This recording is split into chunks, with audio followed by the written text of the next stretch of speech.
the last few times tripping on the water, I've noticed a very small amount of water in the rear hatch, which is very unusual for valley boats and the school bus. I trust my valley hatches in the past implicitly. Sadly, they had problems with deterioration.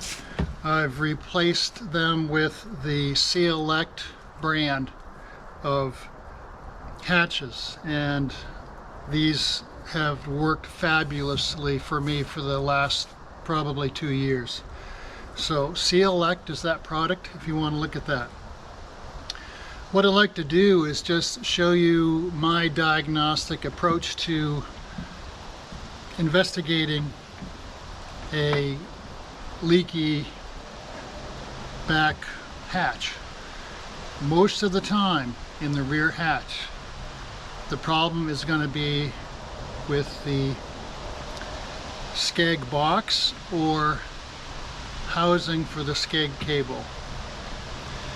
In this case, it's my housing. The housing is a plastic tubing that comes off the Skeg box, and I'll show you. And typically where those two join is where you may see problems. So let's take a closer look. Let's go inside the back hatch and see what's there. And you can see from this angle the Skeg box itself, and hard to get in there, but you see the junction of the housing tubing going into the Skeg box, and that's the place that most of the problems will happen. You may have a crack in the Skeg box, but let's look how we're going to try to diagnose that issue. If you follow the housing forward, you see that it's the housing goes up, and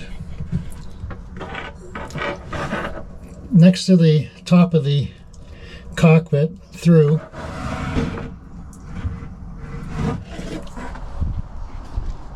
on this side you see no cable because it's behind the edge of the cockpit here. But as we go forward, I hope you can see this. You see the cable come through. It's closed in fiberglass, and then it ends up in the forward control recess here. And the easiest thing to do is to flip your kayak over and take a little bit of water. Don't need much. You can just add it here with the Skeg down, in this case up, but a little bit of water, maybe, you know, well, actually you could, since it's only water, you could fill it to the top. And now what I want to do is try to determine where in the setup that the leak is coming from. So I've arranged my kayak aft portion up high so I can sneak a peek in here, and you'll see that I have a good view of the Skeg box, and I've got a towel here to absorb some water. In this case, what we're going to do is take a little bit of water that's been added, a few drops of green or any color dye to it. So we're going to pour just a little bit of that in, and then come back and to see where it's leaking. Don't need very much. I'm just going to put a little bit in here because this box is V-shaped. Center cut through the kayak, the box would be shaped something like this. So water's going to go down to where the cable is, and I don't know if you can see that down there, but you can see the cable going down through a tiny hole at the bottom of this V notch. So we're going to add a little bit right here. I don't know, maybe a tablespoon or so.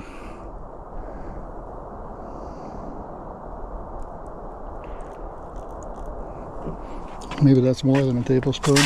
We'll hop under here quickly and take a peek. And sure enough, you can see the drip off the cable. And now the question is, where is that drip coming from? I'll just wipe the cable, see if I can feel it up here. Kind of hard to film in tight quarters like this, but let's see if we can figure out where that's coming from. Alright, I'm going to just try wiping with a clean napkin towards the end to see where I might be able to.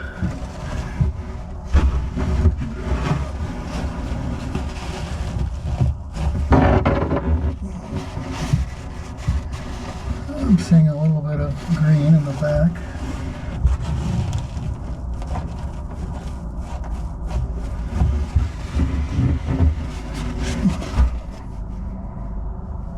Let me check the water level.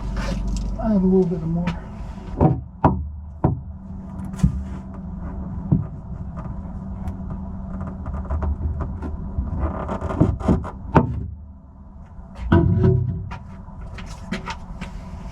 Alright, let's see where it's coming from. You see the drip.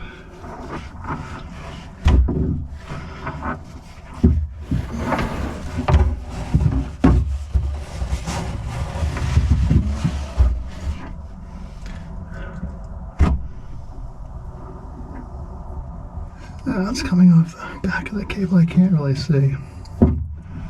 So this is a really tight spot to try to work. And I think the only thing I'm going to be able to do is heat up some of my aqua seal in boiling water, get really hot, put on a pair of gloves, grab a dollop between my fingers, and go all the way around this box, this cable area, all the way like down to here maybe, and just circle it around, put it on thick. So we'll let that dry really nicely and come back and throw a bunch of goop around there, and then we'll retest it at a later date. Here's the magic potion for fix everything. Aqua Seal. This is an 8-ounce tube. It should be stored in the freezer when you're not using it, and when you go to use it, have in mind other projects. Maybe you want to patch neoprene boots, maybe you want to patch up your spray skirt. I've had best luck when it's really warm outside, the product that you're fixing is warm, maybe heated in the sun. Also, what I do with the Aqua Seal is take it and set it in a pot of boiling water, or water that you can bring to a boil, and then turn off the stove and let it sit for 10 minutes before you use it. You can see that I've repaired this Skeg in the past. This is a 20-year-old boat, but the best way to effect a repair on this setup is to apply the Aqua Seal up high with my fingers using gloves, kind of rubbing it around the housing of the cable, and then gravity will have it come down around the base where the junction is. And we're going to have the Aqua Seal warm so that it flows nicely. I've heated up the Aqua Seal, and because this tube is probably 5 years old, it tends to solidify near the output, and what's happened is it's ruptured. You can see the goop coming out, so I'm going to use that crack to gather some goop in my fingers and then apply it blindly. You can see it, I can't. And liberally, starting at the top and going down. You see what I have for goop.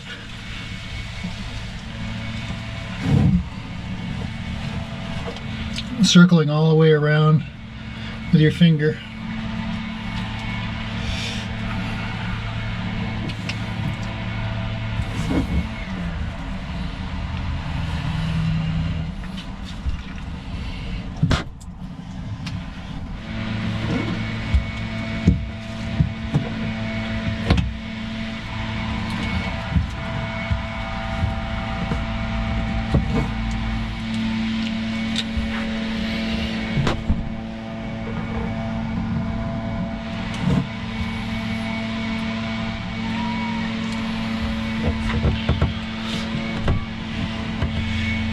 And I've done the best I can, so fingers crossed, and we'll assume this is going to work.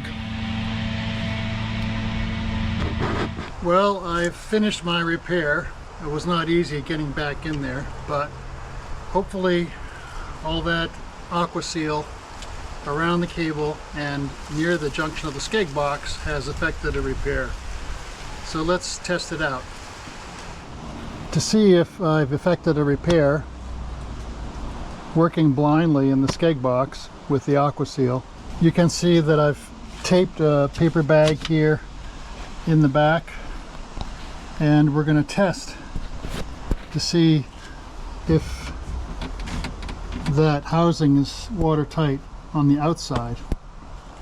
And what we're going to do is add a little bit of water to this cable control recess.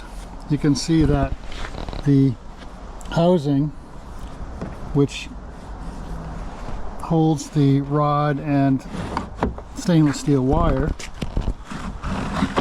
has a little opening.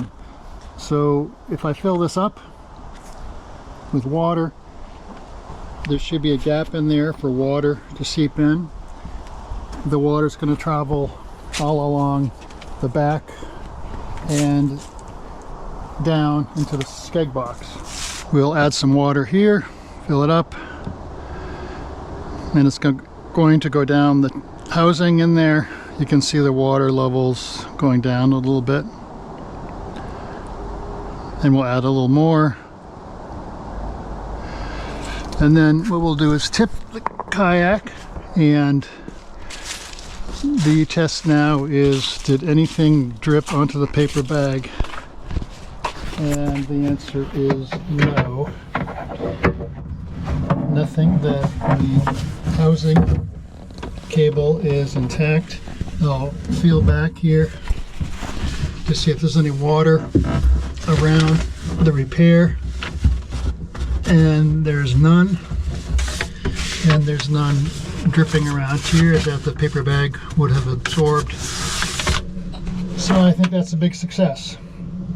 Now remember, this is a steel cable, but I suspect that if you have a rope cable, the mechanisms and design are similar, where there's a housing that you can play with. So that's that.